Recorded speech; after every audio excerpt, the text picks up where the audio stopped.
Assalamualaikum warahmatullahi wabarakatuh. Perkenalkan, nama saya Noval Abiu Firdausi Kurniawan. NIM saya 2041040404052. Saya semester 2 dan saya dari prodi Sejarah Peradaban Islam 2. Sebelumnya, di sini saya akan memenuhi tugas ilmu politik yang dibimbing oleh dosen Mawardi Purbo Sanjoyo MA. Nah, di sini saya akan menjelaskan dari materi yang telah disiapkan oleh Bapak dosen, yaitu yang pertama menganalisis berita-berita yang trending yang saat ini dan dilihat dari kacamata politik.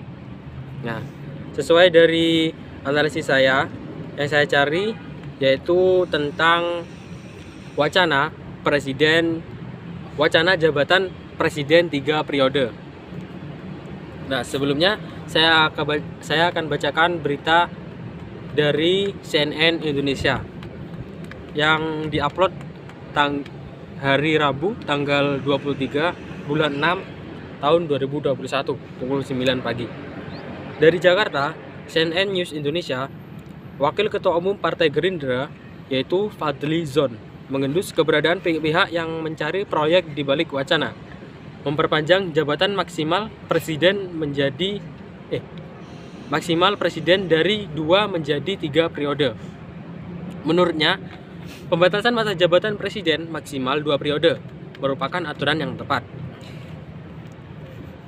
Terus, sudah benar pembatasan masa jabatan presiden maksimal 2 kali sesuai semangat pembaruan dan demokrasi. Di luar itu, mungkin ada yang cari kesempatan dan cari proyek, kata Fadly lewat akun Twitternya miliknya @fadlyzon Senin tanggal 21 bulan 6.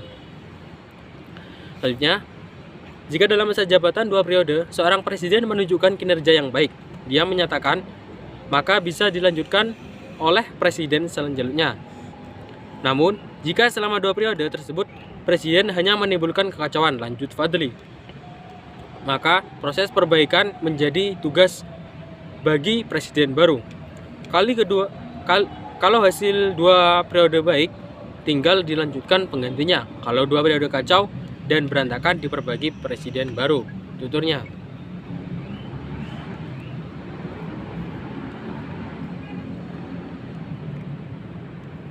Dari Ketua Dewan Pimpinan Pusat Partai Persatuan Pembangunan, Ahmad Baidowi, meminta tidak ada pihak yang merumuskan Jokowi. Menurutnya, Jokowi sudah menyatakan menolak untuk menjabat sebagai Presiden RI selama 3 periode. Sebaiknya tidak menjerumuskan Pak Jokowi dengan isu-isu yang spekulatif begitu. Biarkan Pak Jokowi fokus pada kerja, apalagi beliau sudah menolak untuk 3 periode, tuturnya. Dia menyatakan PPP masih menghormati konstitusi bahwa masa jabatan presiden hanya 2 periode saja. Awi mengaku bahwa mengubah masa jabatan presiden menjadi 3 periode memang ada di parlemen. Dia menegaskan PPP enggan mencederai demokrasi. Tapi sejauh ini PPP masih menghormati konstitusi yang ada. Termasuk juga PPP tidak ingin mencederai demokrasi. Kita sebagai satu kelompok reformasi tentu PPP menjunjung nilai tinggi demokrasi hasil amandemen Undang-Undang Dasar 45 yang membatasi jabatan presiden, tuturnya. Sementara itu, Ketua DPP Partai Keadilan Sejahtera (PKS) Mardani Alisera menyatakan bahwa wacana mengubah masa jabatan maksimal presiden menjadi 3 periode merupakan ide yang membunuh demokrasi dan mengkhianati reformasi. Mardani menyatakan bahwa PKS menentang wacana tersebut. Ide 3 periode membunuh demokrasi. Ide demokrasi mengkhianati nilai reformasi, kata Mardani. Sejumlah partai lain mengetahui telah dinyatakan penolakan terhadap usulan mengubah masa jabatan maksimal presiden menjadi 3 periode dan Jokowi Prabowo maju di Pilpres 2024. PDIP misalnya menilai usulan kembali mencalonkan Jokowi akan mengubah UUD dan hal itu bertentangan dengan sikap partai. Penolakan juga disampaikan Partai Gerindra, Golkar, PPP, PKS, hingga Demokrat. Nasihat relawan Jokowi Prabowo Subianto, Jokpro atau bisa disebut Jokpro. Untuk 2024, Muhammad Kodari tak mau ambil pusing terkait penolakan sejumlah partai politik terhadap wacana presiden 3 periode itu. Menurutnya, relawan ingin terlebih dahulu fokus menggalang dukungan dari masyarakat saat ini yang merealisasikan usulan. Ia meyakini parpol akan mengikuti jika rakyat sudah kehendak. Jika bicara sama rakyat, nanti kalau sudah rakyat mendukung, partai pasti ikut. Politician go where the voters are, kata Kodri lewat sambungan telepon kepada CNN News Indonesia Senin tanggal 21 bulan 6. Nah, seperti itu dari berita dari CNN News Indonesia. Dan sesuai dari kacamata politik saya, yaitu wacana jabatan presiden 3 periode. Dari menurut saya menyatakan kelompok tidak suka dengan presiden, sepertinya seperti itu. Jokowi Widodo kini menyebarkan narasi jabatan presiden 3 periode. Sebetulnya tidak memungkinkan jabatan presiden 3 periode karena aturan undang-undang jabatan presiden itu selama 5 tahun. Itu tidak diubah dan diamandemen. Jabatan tetap hanya sampai 2 periode. Namun jika Jokowi mencalonkan diri sebagai wakil presiden pada pemilu 2024 tidak ada masalah. Tetapi kata dia, secara etika politik dan negarawan dipastikan Jokowi tidak mungkin mencalonkan diri sebagai wakil presiden. Wacana narasi jabatan presiden 3 periode itu dimunculkan oleh kelompok-kelompok politik yang tidak suka terhadap kepemimpinan Jokowi, sehingga saat ini baik melalui partai politik maupun fraksi 3 di DPR RI tidak ada satupun yang membahas tentang wacana jabatan presiden 3 periode. Menurutnya proses mengubah masa jabatan presiden menjadi 3 periode tentu cukup panjang dan harus mengamandemen Undang-Undang Dasar 1945 yang diajukan oleh lembaga tinggi negara yakni MPR, dan syarat pengajuannya minimal 2/3 dari 750 anggota MPR RI. Setelah itu, ujar dia, mereka membentuk panitia kecil, panitia khusus atau pansus sampai sidang paripurna. Karena itu untuk mengamandemen Undang-Undang Dasar 1945 tentu tidak ada urgensi yang penting dan mendesak terkait jabatan presiden 3 periode ini. Selanjutnya, lembaga tinggi negara juga pasti menolak presiden 3 periode karena melahirkan rezim kekuasaan sehingga kembali seperti zaman Orde Baru. Saya kira proses pengajuan presiden 3 periode cukup lama sehingga tahun 2025 berpotensi terpecah belah. Katanya, menurut dia Presiden Jokowi telah menyebut dan terang-terangan menegaskan jabatan presiden itu hanya 2 periode. Karena itu, wacana yang menyebarkan narasi presiden 3 periode itu bertujuan ingin menjatuhkan dan mengganggu konsentrasi Presiden Jokowi dalam melaksanakan kebijakan. Padahal, saat ini di tengah pandemi COVID-19, akselerasi Presiden Jokowi patut diapresiasi dengan semangat pelaksanaan vaksinasi dan masyarakat menyambut positif selama ini. Ujar dia, penanganan COVID-19 di Indonesia dinilai cukup baik dan berhasil dibandingkan dengan negara-negara lain yang ada di dunia.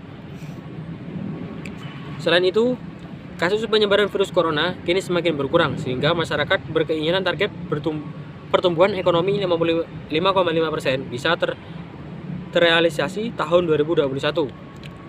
Dan kinerja pemerintah Jokowi selama ini dinilai berhasil dalam merealisasikan pembangunan infrastruktur jalan tol dan penerbangan, waduk, dan banyak lainnya. Dan tentunya keberhasilan Jokowi itu disebar narasi yang tidak sehat dari lawan politiknya yang ingin menjatuhkannya.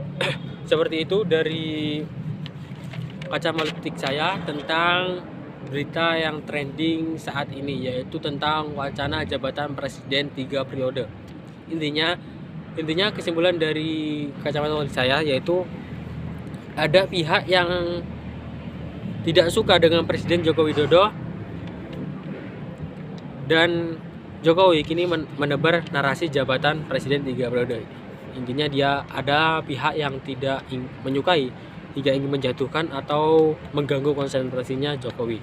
Seperti itu dari kesimpulan dari kacamata politik saya tentang wacana jabatan presiden 3 periode. Nah, selebihnya hanya itu yang saya tahu, dan saya mohon maaf jika ada salah kata dari saya. Dan selanjutnya di materi kedua saya akan bahas ya tentang perpolitikan di negara Indonesia kali ini.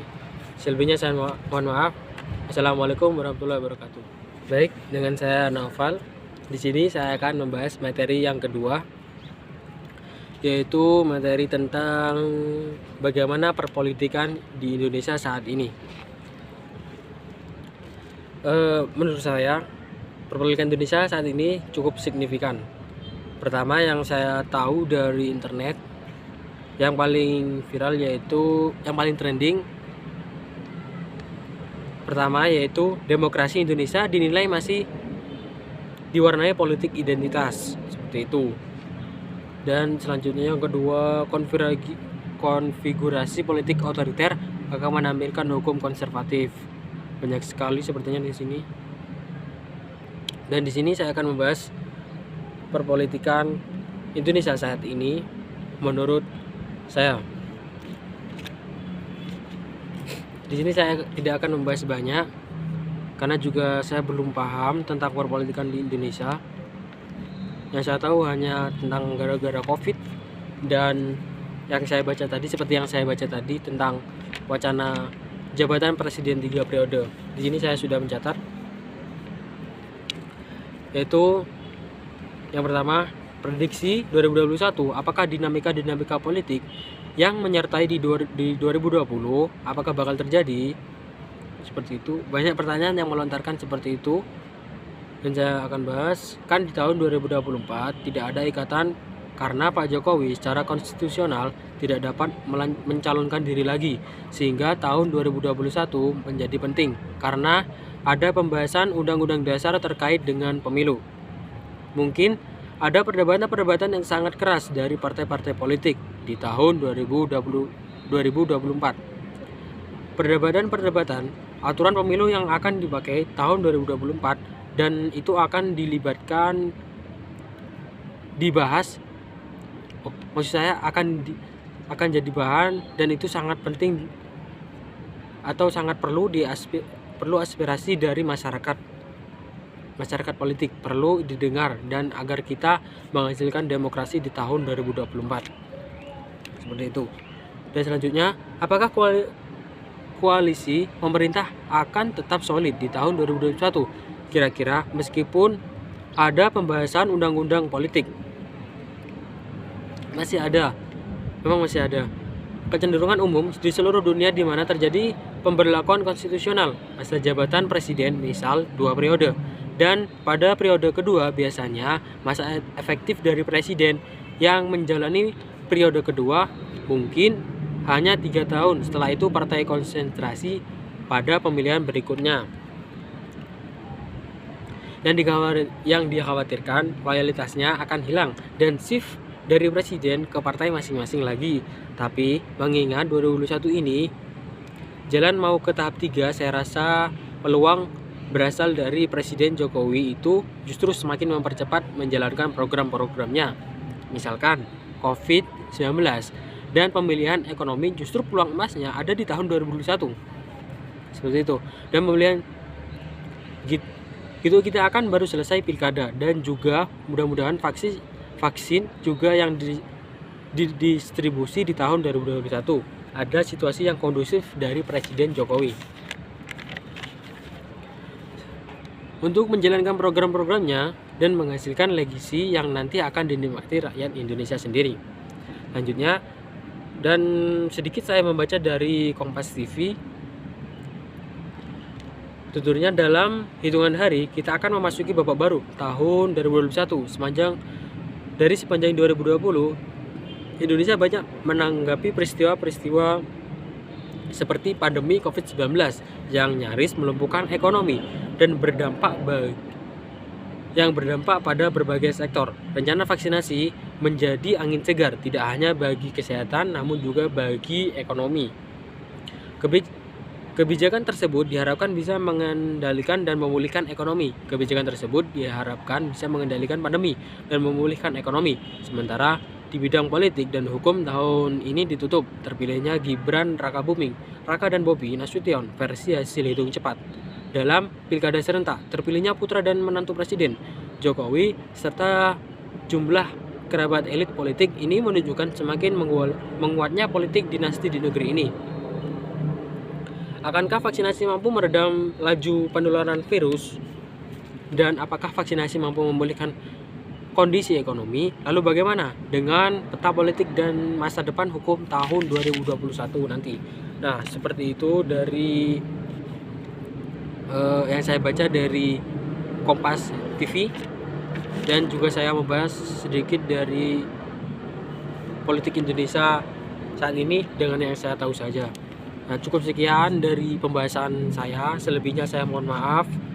Dan saya Naufal, saya tutup. Wassalamualaikum warahmatullahi wabarakatuh.